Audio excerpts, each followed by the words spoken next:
Okay.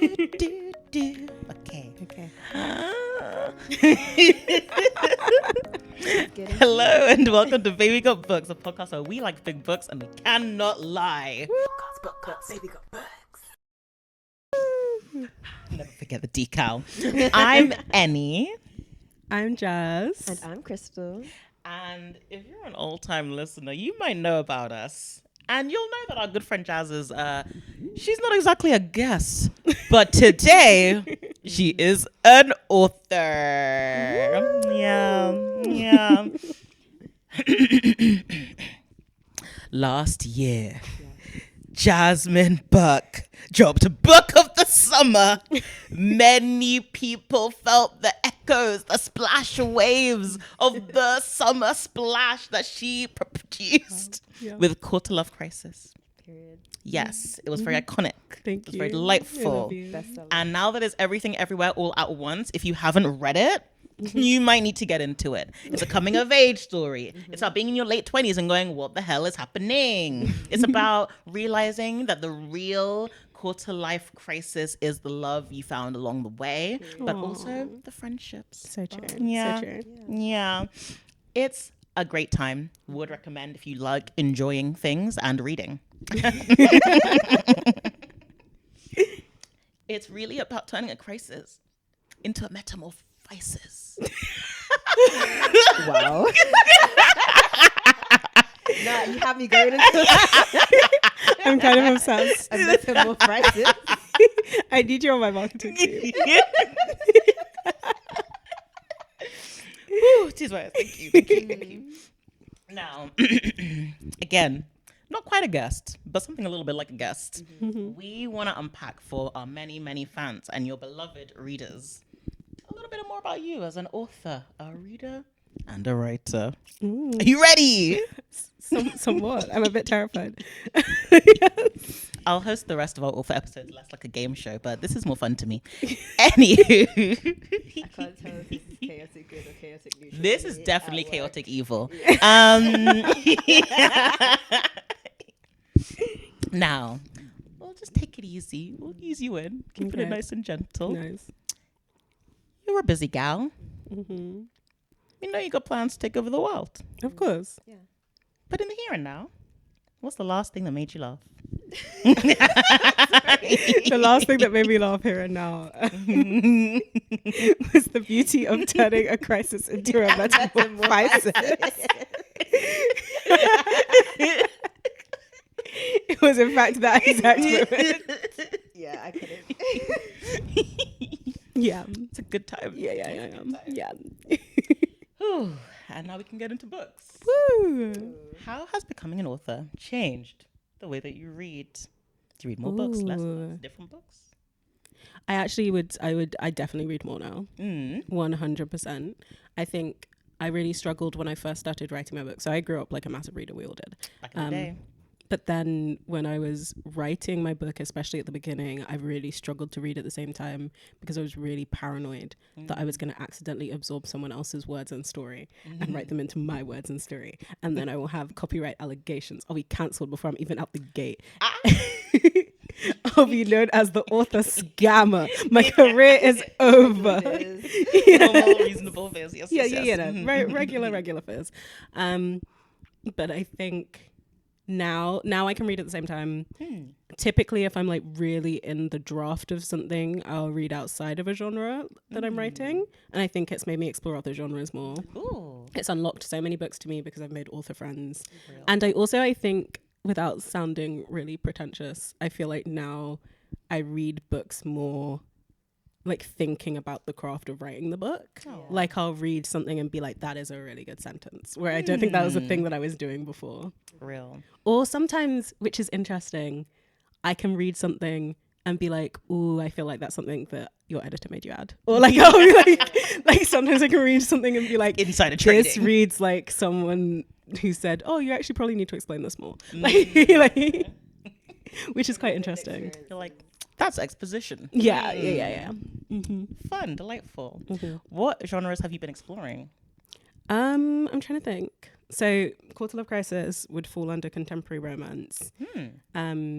I've read a lot more. So what have I read? This is a really good question. Suddenly every book I've ever read has left my mind. That happens anytime you ask me a question about anything. Yeah. Could be what I ate for breakfast. I don't know. Yeah. I can't remember now. Recently I've been reading a lot more thrillers. Ooh. But that's also because of something I'm working on right now. Ooh. But yes, no, recently I've been reading a lot more thrillers.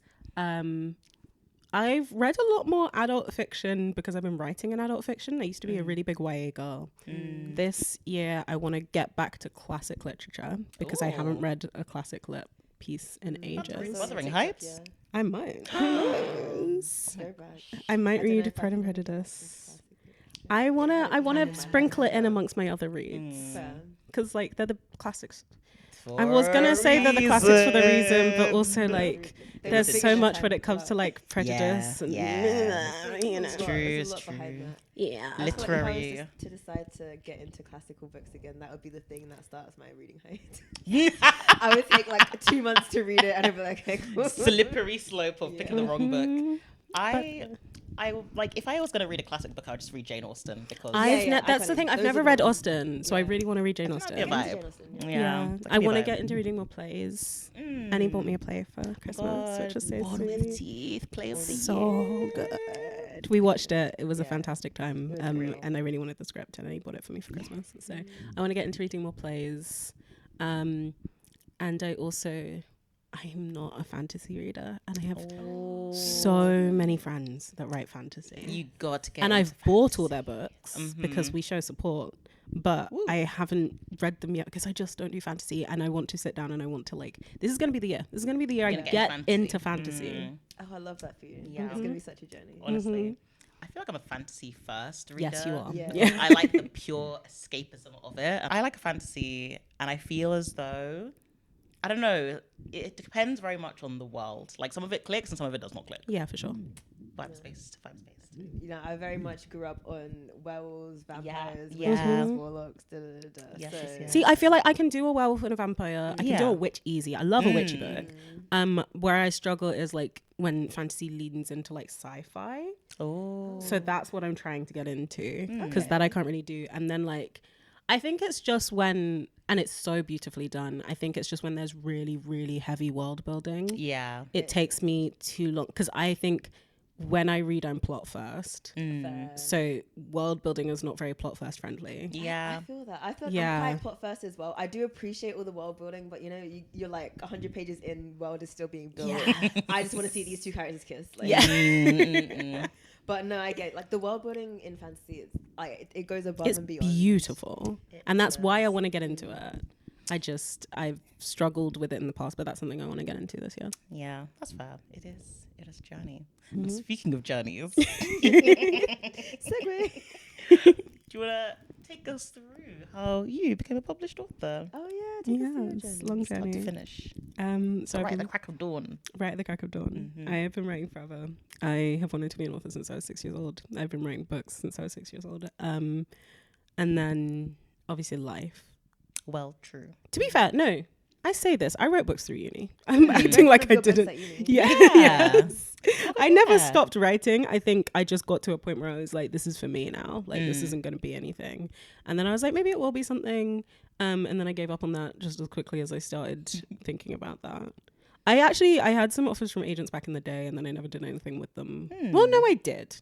That's a lie. I did. But then I was like, this doesn't feel right for me right now. And then I was like, during lockdown, I was like, okay, let's do this. And then I looked into it, and I'm not going to lie, guys, there's too much information online. It was very scary and very overwhelming.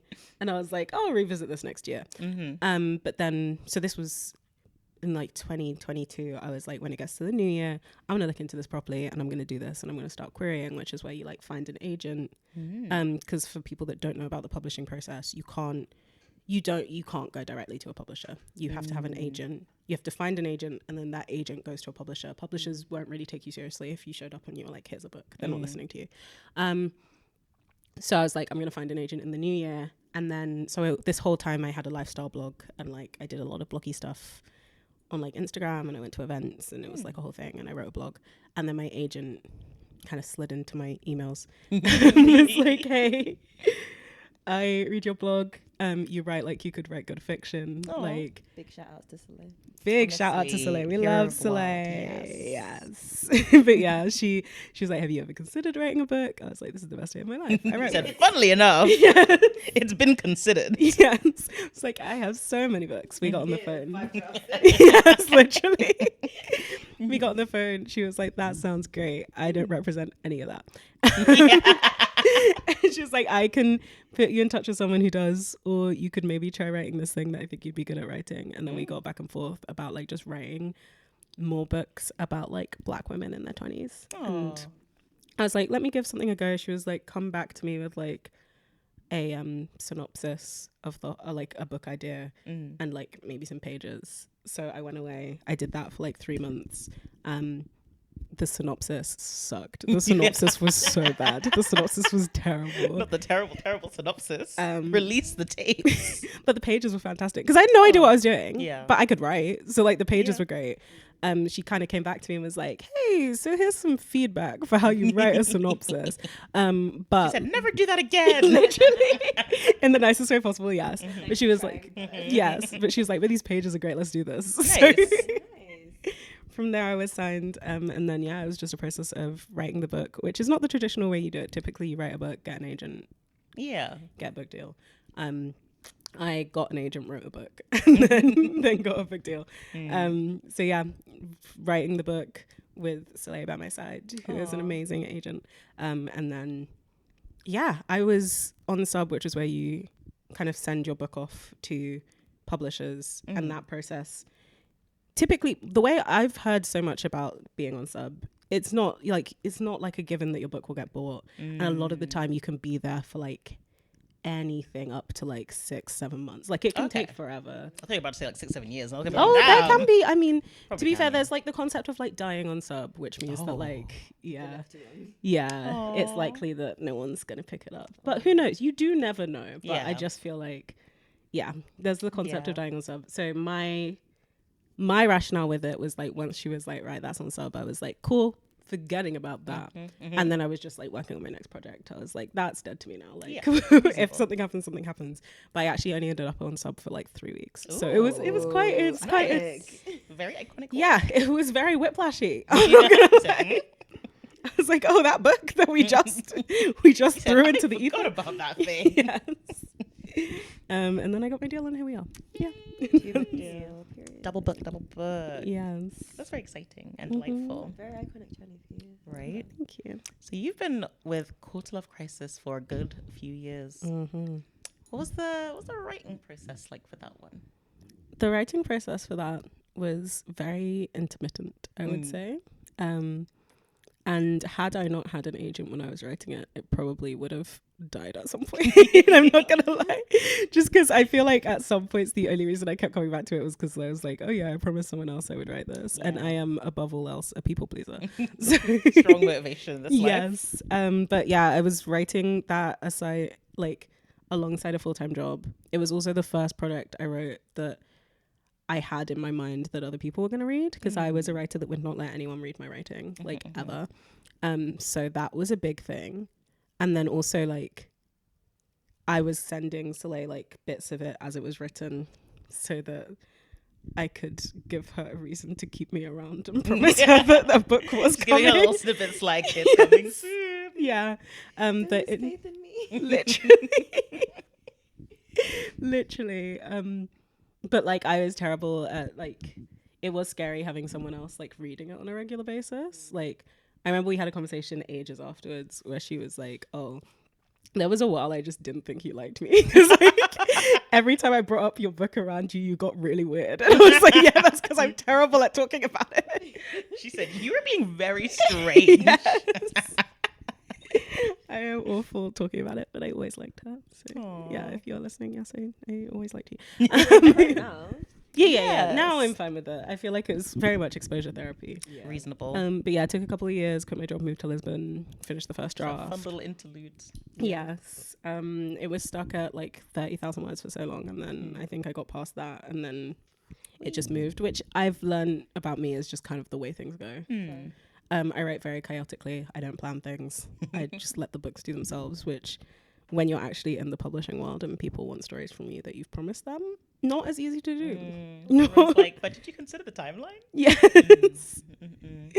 But it's fine. I also remember having a meeting with Soleil one time where she was like, yeah, that's really good. And then, because I don't think it still happens, but there's like, in the prologue, it's alluded that she's going to make a big decision or something big is going to happen in her life. Yeah. And then I remember at one point I was like halfway, if we're being generous, through the book. And Soleil had read it and we were talking about it and she was like, yeah. And I love like the introduction of this big mysterious thing in the prologue. Like, what's going to happen? I was like, yeah, I know. Like, what's going to happen? And she was like, no. Like, what is going to happen? Like, you wrote this book. Like, what's yeah, that's such a good, yeah, what is going to happen? Yeah, she was like, no, what happens? That's for you. Yes. What happens? Yes. And I didn't know. But now we do. Now we do. It's very chic and delightful. Yeah. I thought that's a fun time. I really enjoyed the part where you moved to Lisbon. Yeah, it's just a little sprinkle. Yeah, right? yeah. I feel like it's also a little bit relevant to let's call it secret second project number 2, which is very much not a secret because we announced it. Yes, we have announced it. 80 dates. Yeah, around Full the world. title. In 80 Give it its dates. full government name, girl. Around the world in 80 dates. By Jasmine Burke. By Jasmine Burke. Coming summer 2026. Yeah. Ooh. How's that journey been different? That's been very different because when I signed a 2-book deal, which meant that like this book was getting like Call to Love Crisis. It was like this will probably get out there, but who knows? Someone has to buy it. This book was pre-bought, so like They said manifest. I wrote this book knowing that it was going to be a book. Yeah. And so like when writing it, I kind of had that in mind, and I was doing the bulk of the writing alongside Call to Love Crisis promo. So it was a lot of things happening at once. Busy summer. It was a busy summer. I was also going through it mentally so hard. So a lot of it was written under duress. And also, I think that's probably the quickest I've ever written a book. Ooh. Yeah, I was gonna say because the turnaround for that seems like it was a lot quicker than Call Love Crisis. Yeah. So much quicker. I think I wrote that whole book with, like, in terms of drafting the first draft, I'd say in under a year. I'd had I wrote sprinkles of it not last, we're in 2026. Yeah. I wrote sprinkles of it July, June 2024. Yeah. And then I finished it August 2025. So it was just over a year, but there was a lot of time where it was like completely abandoned because I had to do Call to Love Crisis stuff. So in terms of like full timeline, I would say I wrote that in under a year. Wild. Yes. But honestly, also very iconic. I think that's a book, in terms of books I've written, that's probably the most I've ever written a book in order, just because of the structure kind of allowed for it. Yeah. I didn't write it completely in order, but I kind of did, and I kind of knew where it was going more than I know where most of my books going, because it's quite an easy structure. Like, it's about a woman going on 80 dates in 6 months while she is traveling. It kind of paints its own arc, so it was a lot easier to write in order. 80 dates in 6 months is still so haunting. I would come back from one hour. We need to sit and just defrost at home for like a week straight at least. Absolutely. Tough work. Absolutely. Wow. Need to recuperate. My battery's done. I have a video on my personal socials featuring a voice note Eni sent like over a year ago, where I was kind of putting together the concept of Around the World in 80 Dates, and I had sent a message to our group chat just being like, hey guys, do you think 80 dates in 6 months is possible? And Eni sent the most appalled, disgusted voice note. I was so shocked. Why would anyone do that? That's now become part of my marketing because it really just sells the vibe of the book. Julie said that's the most diabolical concept. Who would do this to a human being? War crime, throw tomatoes. I can't remember how you didn't make it seem like it was gonna be. Oh no, I was literally just like, do you think it's possible to go on 6 dates? 80 dates in 6 months. Ew. Yes. You acted like I was personally forcing you. It really felt that way. It really felt that way. I was like, what a horrifying concept. Don't ever say this to me again. If someone said they went on 50 dates in a year, I'd be like, damn, one a week? One a week is mad. Oh my gosh. But you know what? Have you already announced her name? Yeah. She's Anna's braver than all of us. Yeah. She's braver than all of us. She is. Because some of us are frail. I couldn't be doing it. But bringing it back to Quillock. QLC. Quillock, yeah. Call to Love Crisis. All of those are us. Yes. Which part of that book do you think was your funniest? Because I feel like 80 Dates is very, very, very funny. And I feel like Quarter Life Crisis is more of a she's going through it type journey. But Oh, absolutely. where was the funniest part for you in Quarter Life Crisis? And do other people agree? I struggle with this because funny was not a thing I anticipated with this, but obviously it's a rom-com. Yeah. So there's like lines in there, but I have done so many like interviews and press for Quarter Life Crisis in particular. Well, only Quarter Life Crisis because it's my only book that's out. But I've done so many interviews and press where people have been like, and it's so funny. And it's like a thing that keeps coming up. And I'm like, it was not deliberate. You're just a funny girl. Funny girl. Maybe. I think in general, Madison's like inner monologue can be quite funny at times because I think she as a person is quite witty. I would say. So I'd say like it's funny in that aspect, but yeah, she spends the majority of the book suffering. She does. She does. I thought she spends a big chunk of the book just in the process of slipping into a bit of a panic attack. Oh yeah, so it does. But it is funny, like not the panic attack part, but like the journey is funny. She's doing funny little things. The romance is so funny to me. Oh yeah. This is the thing. Is a war criminal and a comedian, and it's a great time.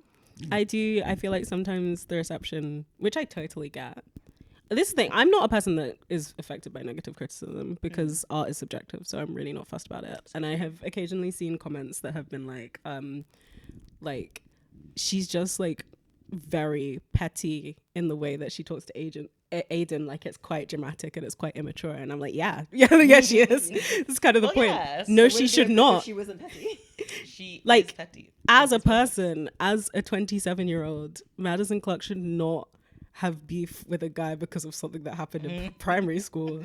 And that's what makes it so funny, because why is she holding on to this? It's stupid. Like everyone in her life is like, this is a bit too far. And she's like, I don't care, I want him dead. And that's quite literally the point. But I feel like some of that pettiness is like that thing where like the line between hate and love is so thin. And she has like strong emotions towards him even in school, where it's like, these are doing now. Yeah. But no, I agree. The pettiness adds to it. And no, it would not be the same if she wasn't that petty. No, She it's needs to be needed. petty. I think that's the whole point. It was about a childhood nemesis coming back, and she began to regress in a way that made her revisit her whole life. I do think, because the way that beef started in primary school, I just think she becomes this version of primary school her when she's around him. Yeah. It's supposed to be immature. It's stupid. Like, that's the point. That's what makes it funny. As humans, we are very like flawed individuals, and she is very flawed. I think that's a great piece of flavor. Like, I think she's so interesting because it's just like she's going through it. She's a bit chaotic, but also she's like tightly wound, organization person. That's duality. That's duality. And is that like, do other people have a specific funny part they always quote to you, or is it just the general vibe? I think it's just the general vibe. People will quote lines to me. I couldn't get into those. Have I ever read or written any of those lines in my life? Impossible to say whether or not you've read or written a single line from this book. We'll never know. Yes.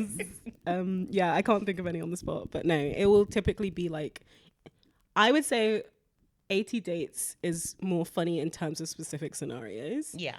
But like Quarter Life Crisis is more funny in terms of like lines or like little bits that are said. I think that's What's your favourite funny moment from the book? Oh my gosh. I think it's... See, I don't think it was... Like, this isn't really the funniest part, but the part that I enjoyed the most was just like the pain night saga. Oh, because the whole time it was pure chaos. Literally. But then it was so fun and so cute. That is fun. And I'm like... Funniest part is actually when they got really drunk and they were trying those cocktails. Okay, no, that is funny. Yeah. She got really drunk trying those cocktails. Aggressively drunk. That was very funny to me. And I feel like that was one of those moments where I was like, it's fun again to see her being a little bit chaotic, because you can tell she's like clutching to stability. Yeah. And then a little chaos comes in and you're like, haha, yes. What was the name of her situation? Oh, Benji. So, Benji, when he first entered the scene, was amusing. It was all fun and games until he stuck around, and then I was in hell. But up until I realized that he was sticking around, I was amused. I was It like, was all oh fun yeah, games. this is really just a trash date that people really do experience. Yeah. And then she saw I'm him not gonna again. lie. War crimes. The Shot Benji reports. scenes were my favorite scenes to write. Every scene that involved Benji, I was having a time. I think he was so fun. Writing about love is lovely and beautiful. Writing about terrible love is so fun and delightful. I think the first introduction of Benji, like that I wrote, was the first date they had, because I was like, I just want to write a bad date and see how that goes. And I had such a fun time with it that I was like, oh, he has to stick around. It was so bad. I was like, damn. It really showed in the writing. Yeah. Also, someone is having fun. Yes. It was so good. He was just so fun to me as a character. I'm sorry, but like, I loved like toying the line between like diabolical and. Okay, this is the thing. And I did have to beef my editor about this for a while, where like one of my early notes in the early stages of edits was like to tone Benji down, because she was like, well, I was like, I can't, like that's the point of him. Yeah. But then like she was like, and rightfully so. She was like, I just don't understand how you could date someone like that and then keep going back. And I was like, okay, yeah, but it happens every single day. every single day. I think Benji is one of the most realistic parts of the book, because people, all of us as women, date trash. People made some real dubious choices. Like I say, he was committing war crimes, but it was actually just very normal things things you hear this about. was my that you other just don't thing. want from a date. This was my other thing, because I was like, maybe I'm the problem, but I actually don't think he's that bad. Don't get me wrong. Don't get me wrong. Terrible guy. You should not date him. It sucks, Yeah. Terrible guy. I don't think he's the kind of man any of us should be with. But like, it could have been 10 times worse. Not the Benji defense squad over I here. thought- What is this? I'll never defend Benji. It's rare that I'll defend a man. Yeah. But I just feel like I think I wrote Benji as nice as he could have been. Literally, yeah. I think he could have been so much worse. He wasn't had evil. a semblance of manners. He wasn't evil. He started off normal enough. He never cared Started about off her. really reasonable. Yeah. He never cared about her. well mannered. Yeah. Really legit. Just red flags. That Yeah. date really turned things around, and then it just went, wow, that's crazy. From there on out. But no, I do think he was very realistic. I don't think. Yeah. If you had toned him down anymore, then This is the thing, because I thought he he would've needed lost to his place be, in the book. yeah. Literally, just a side note, but he was memorable. He was. I memorable wanted if nothing someone that else. represented like just the struggle of dating in your 20s Yeah. and Yeah. the pool of men that are out there The if you scary are garbage dating men in your 20s. Mm. And how sometimes, especially when you get into your later 20s, you try and give them every chance you can, and you try and stick it out, because you're like, this might be it, when actually it's better to be alone. Really and truly, yeah. It's actually so much better to be alone. Better to be alone than with a Benji. Yeah. well, yes. Yes. Yes. And that's what I Next wanted to t-shirt make. slogan, Yeah. "Better be alone than with a Benji." That's the cry cut we all need. Yeah. Good times. Actually, speaking of Benji, Oh, no. I got two fun questions. Would you like the good edition or the evil edition? I'm terrified. Okay. Okay. Fuck, marry, kill. And it's Pippa, Oh. Gus, and Benji. Oh. No. No. What are 'Cause your the thing choices? The thing is, so Gus is gonna have to be marry or fuck. Actually, you know what? I think I have an answer for this. Okay. I think Gus is gonna have to be marry, Mm-hmm. because that's the person you're gonna have to spend the longest with out Yeah. of the three. And like, Gus isn't necessarily bad; he's just kind of irrelevant. Yeah. The thing, like, again, my like intention with Gus was that he's just kind of like that colleague that's there. He's just Yeah. there. Like, he's No, just that's there. true. Just in the background. He He's gave just his there. inputs, but otherwise, he was Yeah, he's just kind of that colleague that's there. He's a bit rogue sometimes. Yeah. Not even that rogue. He just says the occasional thing, but he's just kind Yeah. of like your colleague. So I'd say I would marry Gus. And this is where it gets hard. It's because tough work from here I on want to out. kill Pippa so bad. Yeah. But Benji has proven himself to be terrible in the bedroom. Yeah. Oh. Do we think Pippa would be any better? No. She strikes me as a selfish lover. She would definitely be a sure. selfish lover. And but you'd have then, to engage with Ugh. yeah, that's true. But then, Bad options. the thing is, as a feminist, I have to support a woman's wrong before I support a man's wrong. fair. I have to. They're both villains. And what does it make me? Well, I go for the male villain over the female villain. You're not feminist if you do. Reasonable logic here, right? Yeah. So I guess I'm gonna fuck Pippa and I'm gonna kill Benji. You see, me, Benji, bad vibes, but he doesn't deserve to die. Firstly. Yeah. Secondly, I just think he doesn't care enough that it would be a problem after if I put him in the fuck category. Yeah. I feel like Pippa. She's never letting it go. She will be talking about how it was just okay or you were bad. Yeah. She will be talking about how you were begging her for it. Yeah. You're gonna go into the office the next day. Everyone's gonna know. Of course. You're making some very good points. Everyone's gonna Yeah, Pippa's not keeping that a secret. You're making some really good points. Everyone tell your bosses and use it as a reason to not promote you. Yeah. Somehow. Yeah. You're making some really good points. Villain. I think the way that Benji's like emotional war criminal, Pippa's a war criminal. Real. Yeah. Full time. Full time. She doesn't want anything best for you. Not even Benji slightly. doesn't care enough. Yeah. Yeah. Yeah. You're making some really good points. Like it might be a bad night and then you both move on. Yeah. Exactly. It'll be a quick, short night. Yes. I agree with that. I'd have to kill Pippa. She's just too bad vibes of a person. Yeah. And then, I guess I'll marry Gus. You can have just like a typical loveless marriage. We'll have a very friendly marriage, I guess. And then Benji. Yeah. I know I set this up, but it was really sad for me to experience. Out of curiosity, what was the not evil question? The good edition was Aiden, Evie, Kimmy. Oh, cute. We'll never know the answers. Okay, fine. We're done now. We chose our path. Okay, very fair. Very fair. Now it's time for a game. I'm scared. Why'd you like to play a game? The game is, how well do you know your main character? Even though I came up with most of these questions, I haven't thought about them in the slightest. Exactly. And I'm terrified. I also reordered them. Oh, scary. Now, round of quick fire questions. We're going to find out how well you know Madison. Yeah. Put yourself in her shoes. I'm going to give you 90 business seconds. Don't look at the screen. I'm not. I'm terrified. Okay, ready? Okay, I'm Madison. Yes. 3, 2, 1. What would they spiral about at 2 a.m.? Oh, that her life's not in order. Real. Which element, earth, wind, air, or fire, would you be drawn to? Earth. Because she's very grounded. Yeah. Early riser or night owl? Early riser for sure. Spotify playlists or albums all the way through? Ooh, albums all the way through. Ooh. I think for her, yeah. Window seat or aisle seat? I reckon because she'd want like an easy exit. Would you rather cook or order in? I think she would rather order in. I feel like she's all over the place. Real. Yeah. Go to drunk snack? Ooh, crisps Crisps. of some sort. Yeah, she's a real crisp girl. Dessert every time or only if persuaded?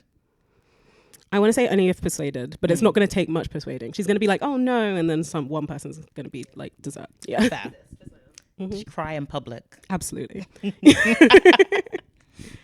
Would you be late or stressfully early? Stressfully early. Yeah. Actually, no, she'd try to be stressfully early, but she'd be late. Yeah. That makes it more upsetting. Yeah. That does make it worse. Yeah. Would their special interest be in a pub quiz? Ooh, I feel like it's going to be something really niche and really specific. I don't know. I'm going to say like TV. I feel like she'd binge watch a lot of things. Real. Did she prefer TV, books, podcasts, or film? I feel like she listens to like a lot of self-help podcasts. Ooh, that makes sense for her, really and truly. And we're done. Oh. Just in the nick of time. Okay, 13. 13 in Okay. 90 seconds. We haven't That's a counted good question. them. There's at least 20. It's a never-ending list. Yeah. Okay, so we will see where that ranks me above the other authors in this season. Jazz gets 2 goes. I actually do get 2 Yes, goes you because we're going to do will. this for 80 days. You're an expert. Fire round. Okay. Well. That's been the game.